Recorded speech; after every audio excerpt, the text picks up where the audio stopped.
Yo, what up, guys? I know it took me a minute to get this out, but it's going to be worthwhile. This is the fourth episode of 6 Feet of Separation.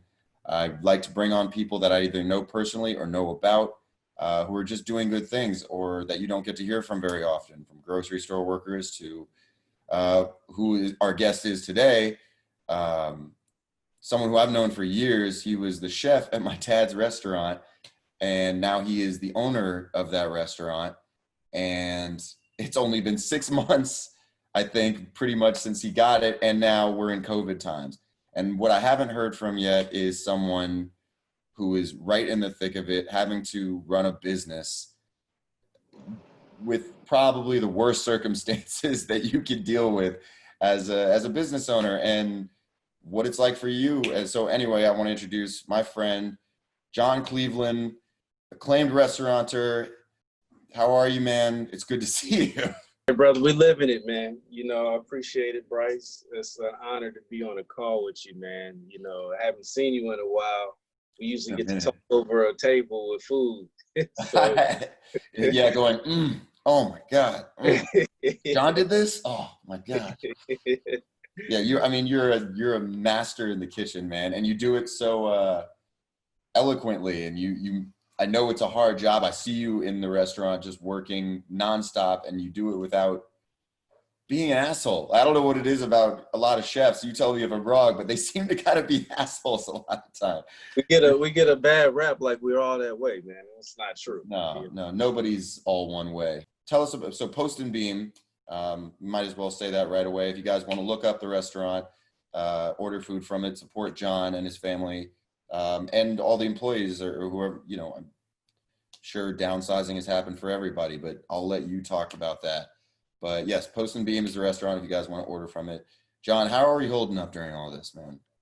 Man, to give as brief of a summarized update of kind of what's happened, how it's affected us, we dining rooms were closed by the city in LA, I believe March 15th, March 17th.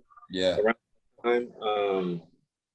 We have been fortunate enough to weather the storm. As you can see, we're actually still open, we're functioning, we're open for takeout, delivery, we're doing meal programs, meal deliveries. But our dining room is it's ghost town. Our chairs have been upside down for months. And it was a difficult transition. We weren't able to get funding right away. Our sales completely dropped off the map.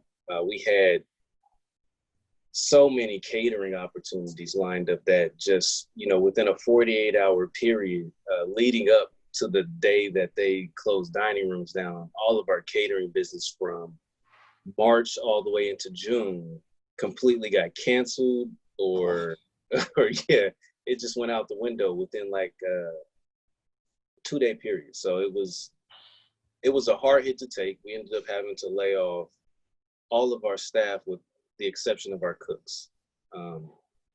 So we've been running our whole restaurant with our cooks. Our cooks are answering the phones, they're washing the dishes, they're packaging food, they're doing all of the things to make us still run and operate. So. Wow. And how many people are in the kitchen doing all that at a time? Well, it was important for us, and we had to be, I think, more proactive about how we navigated through this. My son, which was born premature and has some health conditions that he was born with that put him at risk. So, things necessary like creating health standards that prevent things like the flu from transmitting we were already practicing very healthy hand washing, and so that part came natural. So we heard about the disease, the virus and the spread of it.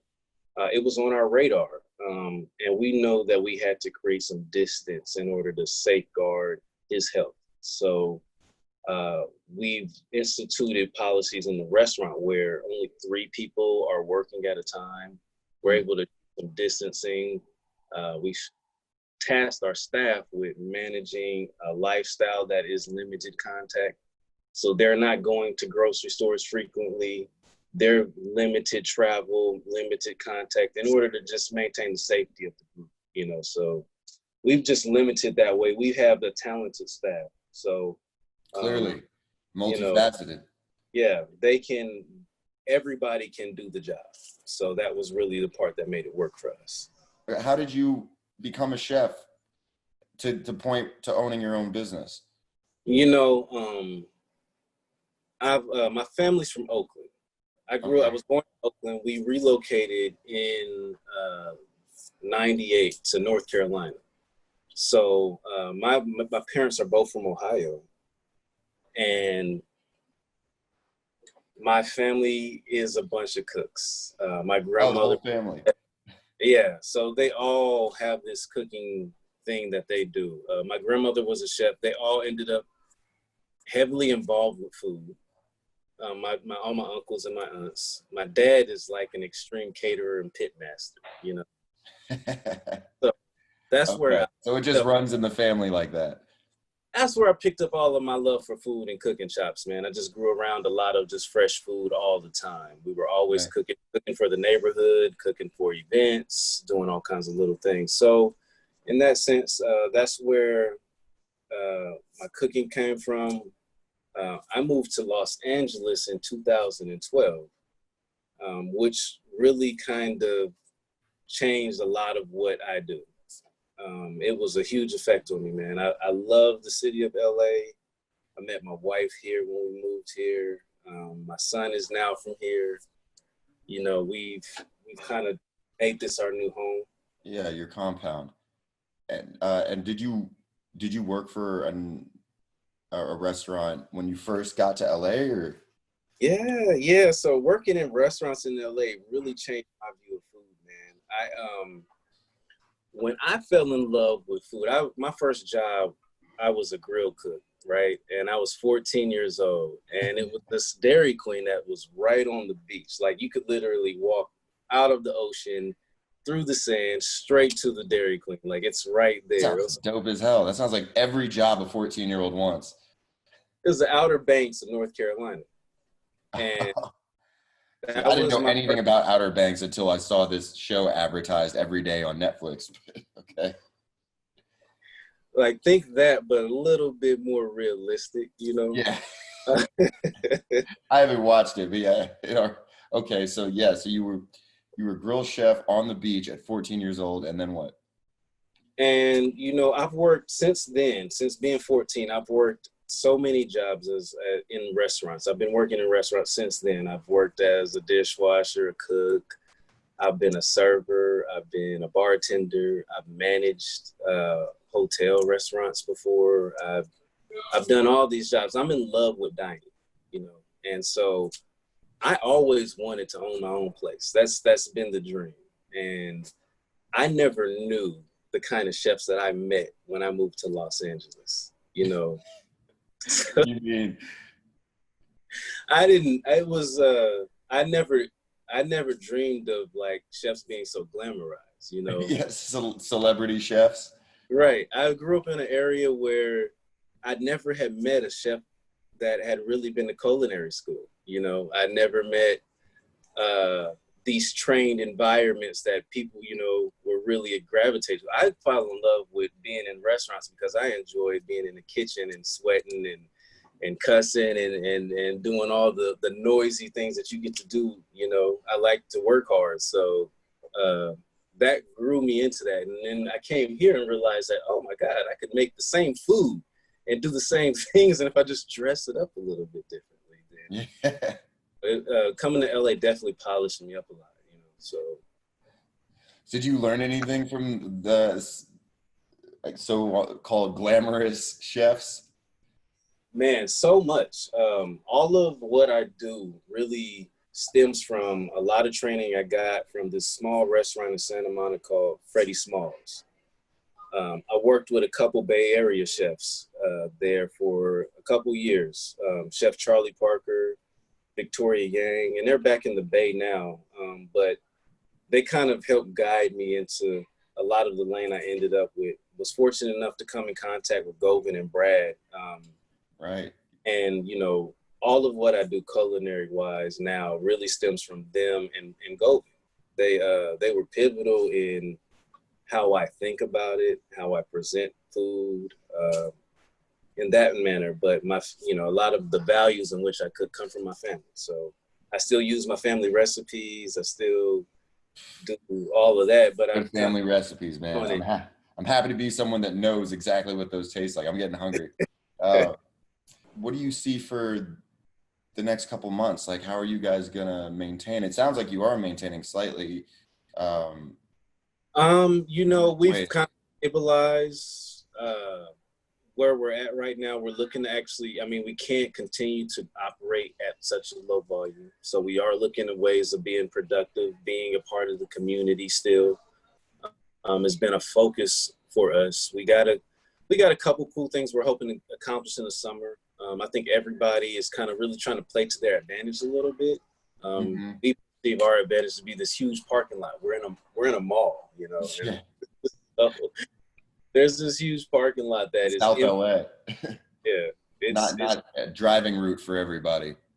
Yeah, it's all the way in South LA. We're in the parking lot of Baldwin Hill Crenshaw Plaza, right underneath the Baldwin Hill community. And we hope that we can, really promote a lot of good food options. We've made some partners.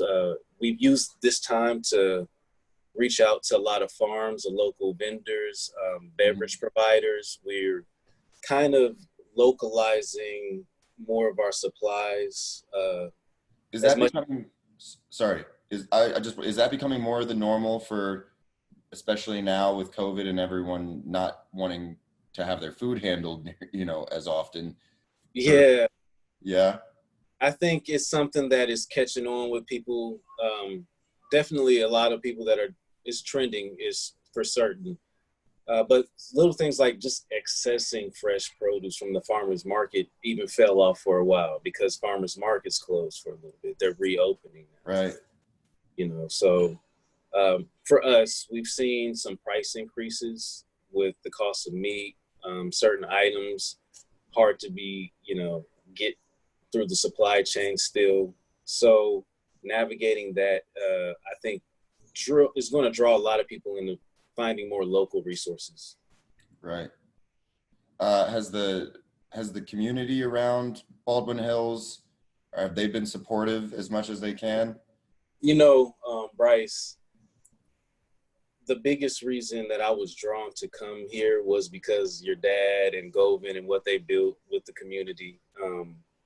Being someone that wanted to stay in the community, we were received. I mean, you were here when we took when we were past the restaurant down. It was like one of the most beautiful transitions you could have ever imagined. Like as somebody that dreams of being a restaurateur, that transition was the most glorious, glamorized transition into a restaurant that I've been a part of, man.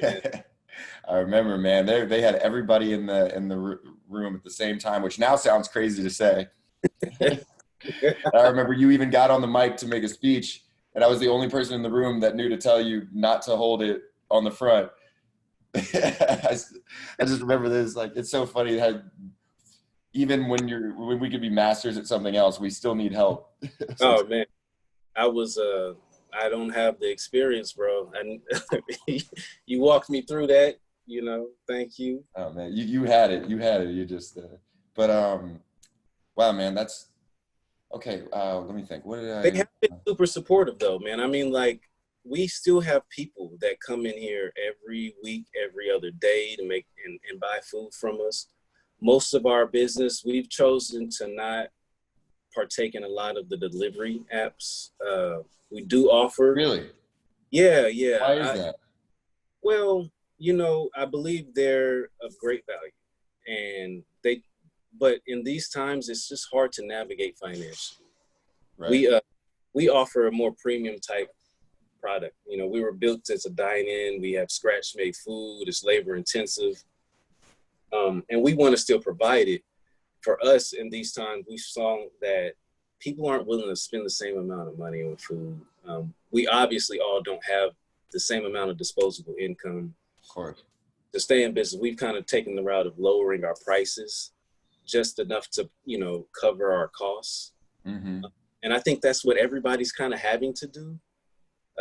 In that model, to have to pay out any percentage for delivery fees I felt like it was something that would really jeopardize the company, man. So we're here in this community. We're so close. We have this strong support here, so that we're still doing business there. We still have a strong pickup and curbside pickup business. I believe it's actually safer to pick up your own food in your car and it's safe than to have a third-party delivery person give it to you. How much of a percentage do these companies take? Because I have no idea how that works. I don't even know that Postmates charges the owner of the restaurant, what they charge, how they. They're charging you as a customer a delivery fee. Yeah. And you feel like that's the only fee, but they charge us as a business. It's been 25 to 30% amongst a lot of the top used apps that deliver food. And they just recently passed a citywide sanction that where it's only 15% now. Oh, so they lowered it. Boost, but still within that, it's just, it's a difficult thing to navigate, man. It can really take a big hit. So we still sell on those platforms. We want to make our food available, but we're one of the few places in the community that provide the kind of food we do. True, which actually, in some ways, must give you a leg up. Obviously, like you said, not everybody wants to pay for the prices for quality food, but the people who do don't have many places to go besides you. And then it shows up and it's delicious, or then they pick it up, so I guess, is that some kind of silver lining? It is definitely a silver lining, man. We've been able to use that and this model to get more quality food. We do senior meal deliveries through the council member, Marquise Harris Dawson, set up a program with his district to deliver meals to seniors in their senior homes. And we joined in the program, and because of it, so they compensate us $15 per meal. Wow.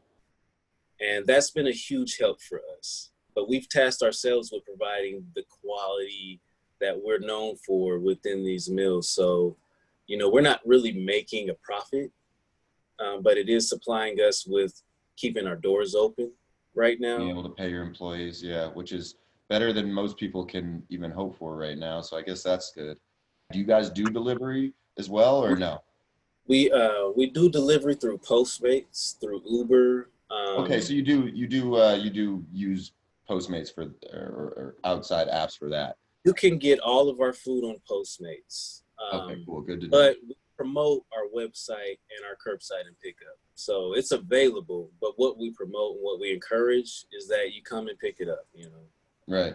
Yeah, just straight from the restaurant to the recipient. Yeah. We'll take it straight to you. No contact to your car. We'll have it ready, sitting there. We have a station right at the front door. It's been helpful. Yeah. I wanted to know what your favorite dish was to go, or what you find being ordered more often. We have the most popular dish has always been our catfish, man. We have been selling so much catfish. Dude, I might drive down there today and pick some up from you, actually. Not just kidding. I might do it.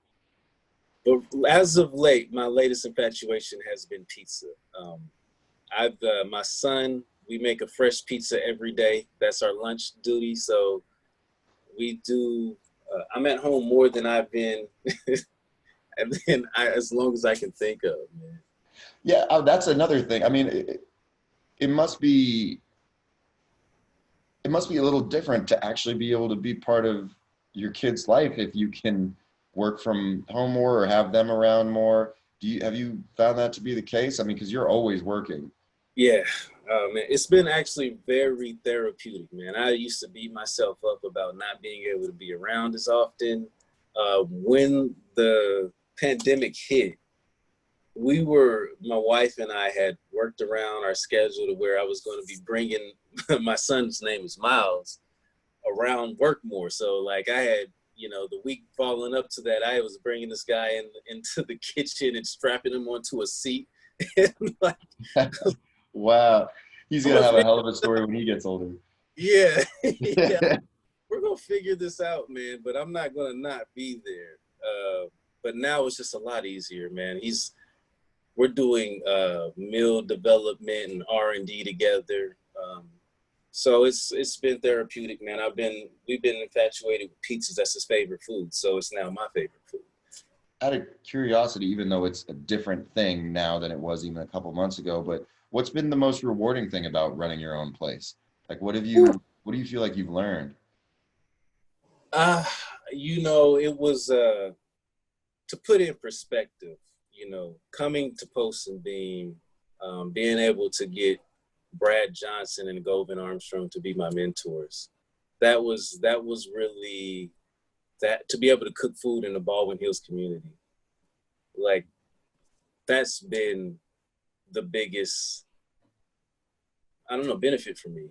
I can go get coffee with Govan Armstrong and talk about how to source seafood, and I can call Brad Johnson and ask him business strategy. Brad You know, Johnson is my dad, by the way, guys. For those who aren't connecting the dots, there, that my dad and his buddy opened a restaurant, Govan, and they opened Post and Beam, and then John took it over. Just to recap, John is a family man, and he's got his wife and his son who has his own health complications. So especially for John, he's been having to deal with this in a different way and be extra safe and handle food properly, but also be able to go home to his son and wife and not risk them. And to be a new business owner in a time of COVID is really what we're here to talk about, and what we've been talking about. I've already learned so much that I didn't consider.